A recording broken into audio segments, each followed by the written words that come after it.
Neste dia eu gostava de partilhar convosco uma palavra que está em Lucas 24, 13 a 31. Mas eu proponho ler apenas o versículo 17 e depois vamos desenvolver o que está aqui escrito, que eu acho que pode trazer muita luz às nossas vidas. Porque nós cristãos precisamos da luz da palavra de Deus e de interpretá-la tal qual Deus nos quis dizer. Então vamos ler. E ele lhes disse: que palavras são essas que caminhando trocais entre vós? E por que estáis tão tristes?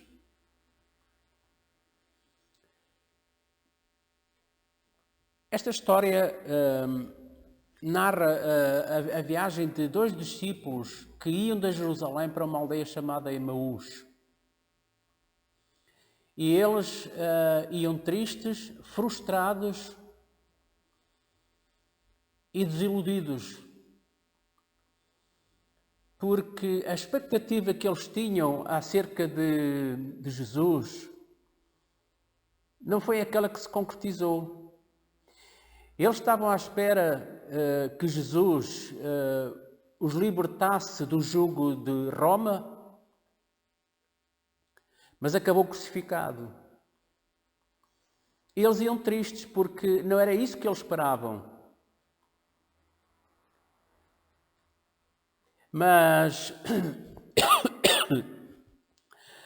eles esperavam tudo menos que o mestre deles tivesse acabado na cruz.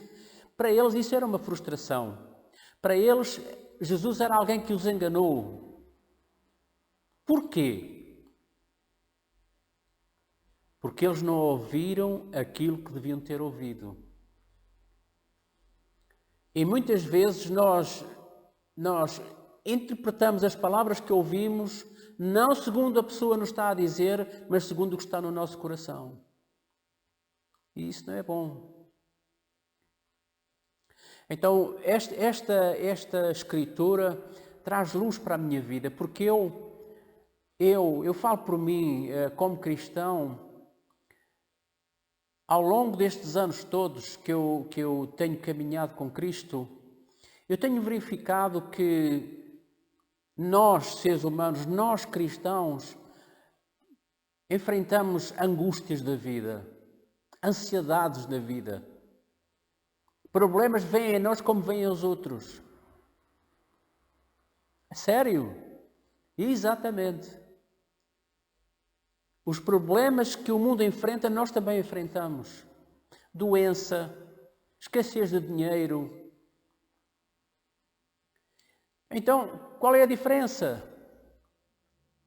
A diferença é a forma como nós entendemos a mensagem das Escrituras e a atitude que nós temos perante Deus e perante as circunstâncias da vida.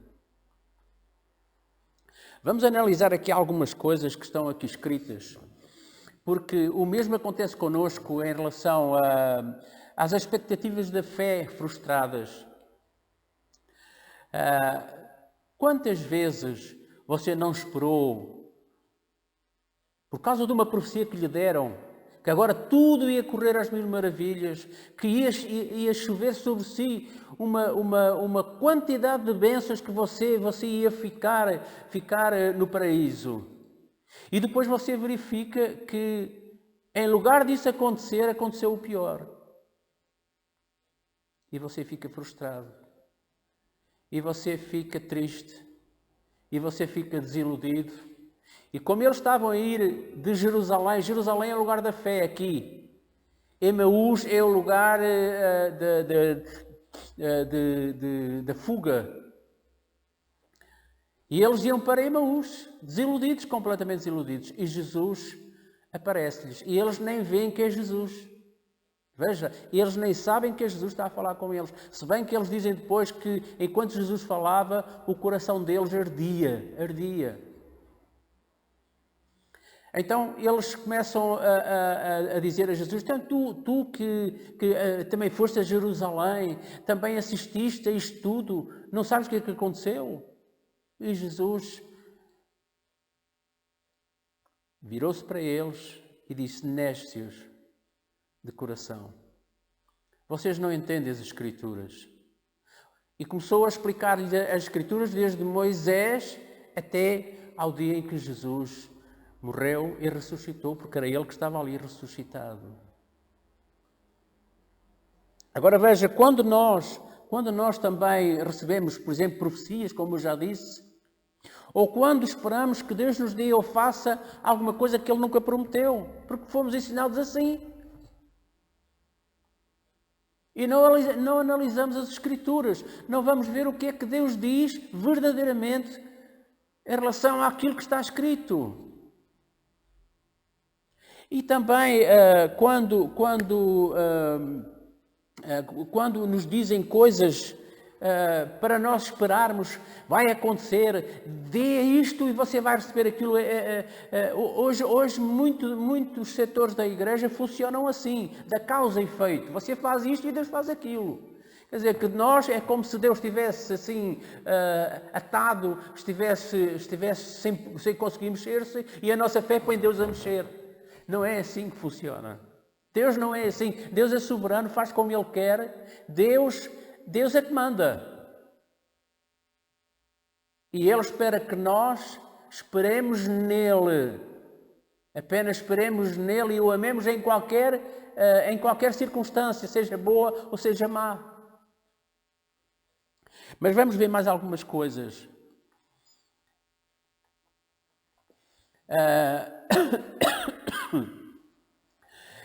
O mesmo acontece também, e eu tenho que dizer isto também, o mesmo acontece quando nós mantemos uma fé infantilizada. Uma fé infantilizada é comemos tudo aquilo que nos dão.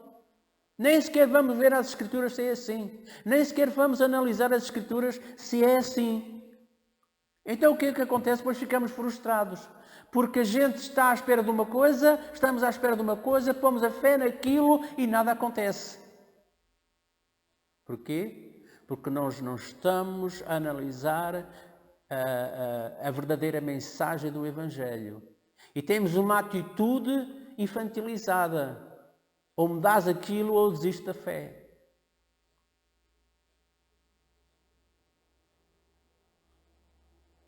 Já viu como é que a igreja muitas vezes é enganada? E depois não recebe. E depois as pessoas ficam frustradas porque tinham uma expectativa numa coisa e não aconteceu. E muitos perdem a fé por causa disso. Mas você veja que acontece aqui uma coisa muito interessante. Estamos sempre a tempo, olhe o que eu lhe vou dizer, estamos sempre a tempo de retornar à verdadeira mensagem do nosso Senhor Jesus Cristo, das Sagradas Escrituras para nós. Vamos analisar, vamos ver se é mesmo assim. Não vá por aquilo que lhe dizem. Não norteie a sua vida por profecias, norteie a sua vida pelas Escrituras, leia e ore todos os dias. Às vezes somos um bocadinho preguiçosos. Mas você veja, quando eles reconhecem que é Jesus, então Jesus mostra-lhe a verdadeira mensagem e a sua missão aqui na terra, então eles compreendem.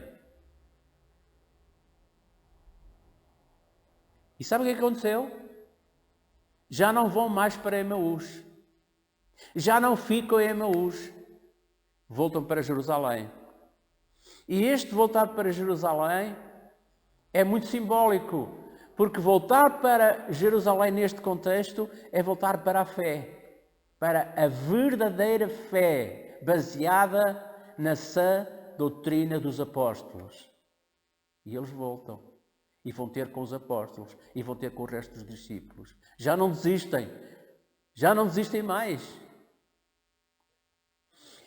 Irmãos, a minha oração é que nós também procuremos ouvir, ler, meditar na verdadeira mensagem do Evangelho. Quantas vezes nós já pensamos em desistir, frustrados por coisas que não aconteceram? Quando você dá as suas ofertas, dá os seus dízimos para a igreja e depois vê que prometer que aquilo ia ser uma bênção para si, que você iam chover bênçãos sobre a sua vida se você der a quantia assim e assim, e depois você vê que não acontece. Porque Deus não promete isso. Deus não promete que isso é automático. E Deus é soberano.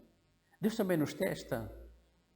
E a nossa atitude deve ser esta, de estar sempre prontos a servir a Deus, independentemente das circunstâncias. Eu quero terminar com aquela história de Sadraque, Mesaque e Abdenego. Vamos ver onde consiste a verdadeira fé. Fé não é fé naquilo que Deus vai fazer. Fé é acreditar que Deus tem poder para o fazer, mas Ele é soberano, faz se quiser. Sadraque, Mesaque e Abdenego foi-lhe proposto: ou vocês desistem do vosso Deus e vão adorar a estátua, ou então vão para a fornalha. E sabe qual foi a resposta deles? Ficas a saber, ó rei, que o nosso Deus é um Deus que nos pode livrar da fornalha. Se Ele nos quiser livrar, ficamos livres. Mas se Ele não nos livrar, Ele continua a ser o nosso Deus. Sabe qual é esta mensagem? Esta mensagem é que, independentemente de ser abençoado ou não ser, nós temos que estar sempre prontos a amar a Deus, a adorar a Deus, a servi-lo e a louvá-lo e a adorá-lo com todo o coração. Essa é a verdadeira mensagem. Essa é a verdadeira mensagem. E assim como estes dois discípulos compreenderam a verdadeira mensagem de Cristo, que nós possamos também compreendê-la. Porque Deus nos ama, verdadeiramente Ele nos ama. Então a minha oração hoje é que você e eu possamos amar a Deus, independentemente das circunstâncias, independentemente das coisas que nos frustram, independentemente das ansiedades e das angústias da vida. Ama a Deus de todo o seu coração. Ó Deus, nós te agradecemos, damos-te graças, porque Tu és bom, Tu és justo, Tu és santo, independentemente das circunstâncias, independente da forma como nós te interpretamos, Senhor. Tu és sempre o mesmo, bom, poderoso.